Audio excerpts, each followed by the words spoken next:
So I would say if you start from the Horn of Africa, you start from Somalia and across Ethiopia, then you go into Chad, of course, Sudan and Chad, all the way to coastal West Africa, Burkina Faso, Mali, Niger.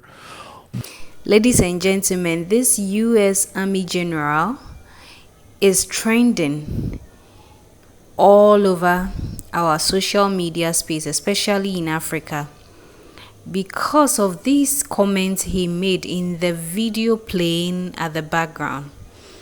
If you are new to this story, I will want you to take a short time to listen to what actually transpired when he went for a Senate hearing and he was asked about bribery and corruption in Africa. And not to the populace of the country. Does that sort of corruption and bribery go on with regard to the Belt and Road? Absolutely, Chairman. I see this, and I don't mind calling them out, but Captain Traoré and Burkina Faso, as they know that both, whether it's their gold reserves, that is all those proceeds are just in exchange to protect the junta regime. Ladies and gentlemen, so his response, as in sounding like accusing Ibrahim Traoré of using the gold and resources of the Burkinabe people to protect himself and his junta team, sparked a lot of rage all over Africa.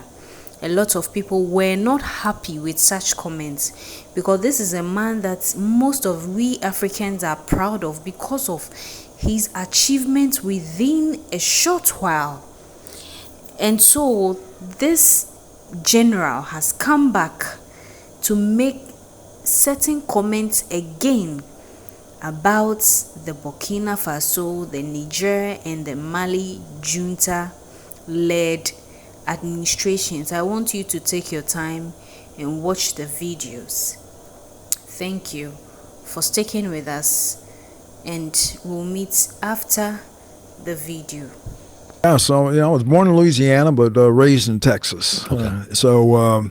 Starting in Texas, I went and embarked upon a scholarship at the University of Texas Arlington and get my degree of information systems. Okay. And then someone challenged me and said, "Hey, why don't you serve your country?" Yeah. And I said, "What?" He said, "Well, you can work coding computers next year in a cubicle in a high-rise building, or you can go across the world and leading Marines and helping out countries and affecting security and stability." Yeah. I said, "Yes, I'll take that." Definitely. Yes. How did you get yourself to be I guess rewarded for your work like that? Because I'm looking at your credentials, like you've done a whole lot, and I know it's 37 years, and you got in 1985.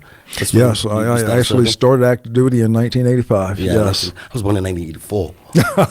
You make me feel old. So like all of this, how do you make sure, like within like the army? I've always wondered, like, how do you move up the ranks? Well, when they say when you get promoted, it's based on potential, Yeah. and what they think that you can be. Yeah. So it's not a reward or a award, but it's based on taking on more them affecting or having more trust and responsibility. Okay. If you take that on, they'll put on the next rank on you. Well, to me personally, I see it as a mark of achievement. Did I plan to be it? It's just something that as I strive for more opportunity in doing some of the hard jobs. And like I said, our senior national command authorities said, "No, you have the potential." Yeah. I did that by taking on hard jobs, whether it was in the Middle East or whether it was in the Pacific. And even back in '92, was on the African continent up in Somalia. So I've been able to show that I had the will and the effort and aspiration to take on more responsibility. No doubt. Well, first of all, when the President of the United States made that call to me, and Secretary of Defense said, "Hey, based on what he's done in the past and what he aspires to do in the future, and his ability, or actually his aspiration to learn about the African continent and the African people. They say he's the best man for the job to do that because of his drive and willing to learn and understand the people across the continent, all the countries across the continent of Africa.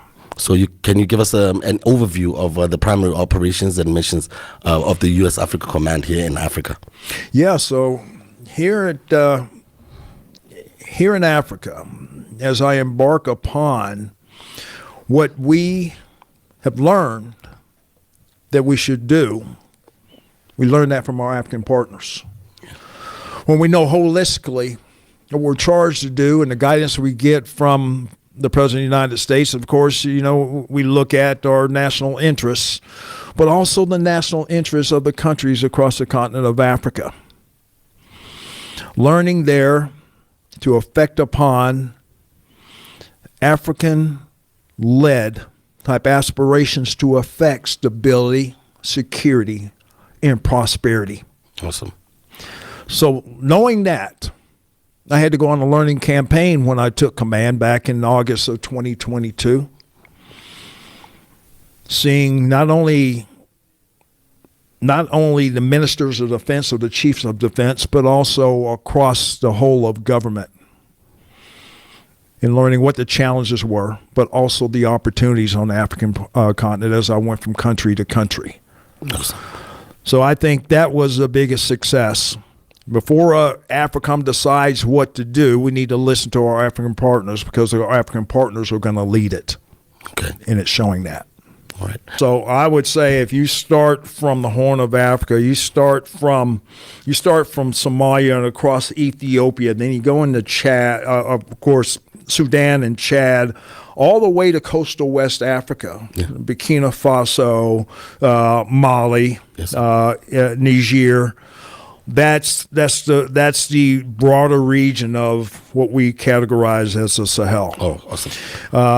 And so we look for what are the ingredients, if you will, that stoke body stream organization, or is what we call those of the Muslim faith, some ideology that would equate to proportions of a jihad, preying upon military-age males. Now, there's other things that make into a decision by a young youth to go that way, whether it just be an underdeveloped economy or lack of opportunities, or because of crop failures or effects on the herd because of climate change. A lot of those are layered type things that drive instability, that makes terrorism exacerbate or it metastasizes because they are putting it indoctrinated into a false belief. And they go to the means of violent extremist organization to prey upon populations. Those are leading indicators that we try to address, intervention measures. So it's not just the military that does this. It had to be a whole of government to try to intervene in that by building institutions that address these causes. So, well, I will tell you that when we work with our African partners, every country has done their own assessment of their own military and building partnership capacity. And when they come to AFRICOM, or if I go visit them, they say, okay, I think we have, in this particular domain, we're good. But in the intelligence domain or logistical domain, could you help us increase our capacity and capability in this, whether it be through education, exercises, and that's how we operate. They identify what they need, and we see what within our capability to help and together.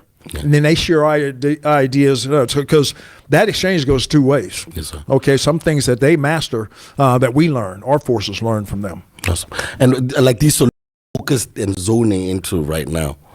Let me just say this.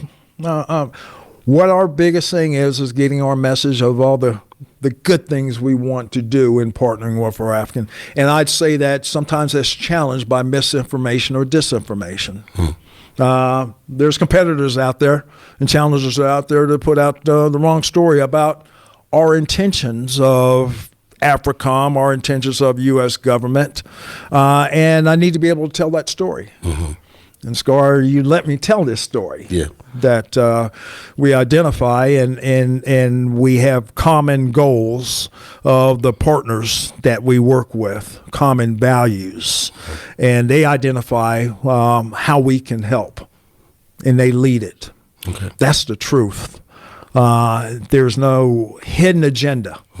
That's the story I want to be able to tell. And not a story of that we have ulterior motives. Yeah. Does social media play into all of this? It plays big time because that space has been is fraught with misinformation, and I just say disinformation. Disinformation is intentionally changing the story of the intentions of AFRICOM or the U.S. government writ large. Whereas they don't tell the whole story of our whole of government approach. They don't tell about what USAID is doing, especially the PEPFAR program, the President's Emergency Action Program against AIDS, and how it's extended in a number of countries life expectancy by 20 years. Okay, or our fight against malaria. Or just overall the humanitarian assistance across the globe. You know who they're, when in Sudan, when Hamedi and Burhan started fighting back last year, you know who was there because the people in the Darfur region were suffering? You know who was there? United States International Development Agency. Agency for International Development was there ready to push aid. People don't tell that story. That's the whole of government. We work with USAID and State Department to provide, especially in consequence, especially when it's a crisis, whether it be floods, whether it be famine. U.S. AFRICOM works with the three, we call ourselves the 3D of diplomacy and defense and development. Someone taking that story and trying to turn it, it's hard to do that because I'm telling the story. This is what really happens. We're trying to help the people that are suffering. Ladies and gentlemen, thanks for sticking with us till now. So General Michael E. Lanley is the first black 4-star general in the Marine Corps, and he's responsible for protecting the U.S. national interests in Africa. You can imagine that. He is also responsible for countering the growing threats posed by terrorist organizations. Another responsibility is he's also focused on the increasing influence of strategic competitors like China and Russia in Africa.